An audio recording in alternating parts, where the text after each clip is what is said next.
வெள்ளை நிறத்தொரு பூனை எங்கள் வீட்டில் வளர்ந்து கண்டீர்.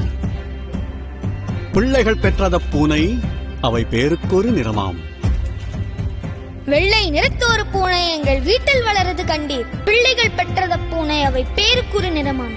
சாம்பல் நிறம் ஒரு குட்டி, கருஞ்சாந்து நிறம் ஒரு குட்டி, பாம்பு நிறம் ஒரு குட்டி, வெள்ளை பாலின் நிறம் ஒரு குட்டி.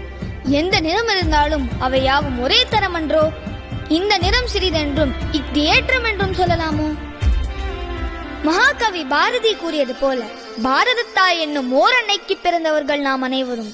அன்னை என்றும் வேறுபாடினை பார்த்ததில்லை. சகோதர சகோதரிகள் நாம் மட்டும் ஏன் பார்க்க வேண்டும்? கிறிஸ்துவ ஆலயமணியின் ஒளி எனக்கு தூய்மையை சொல்லித் தந்தது. என் இஸ்லாமிய தோழியின் தொழுகை எனக்கு நேர்மையை சொல்லித் தந்தது. என் நெற்றியில் இட்ட திருநீர் அவளுக்கு வாழ்க்கையின் தத்துவத்தை சொல்லித் தந்தது. ஒருவரிடம் இருந்து மற்றொருவர் கற்றுக்கொள்ளவே இந்த வேறுபாடுகள் அமைந்துள்ளன, நம்மை பிரித்துக் கொள்ள அல்ல.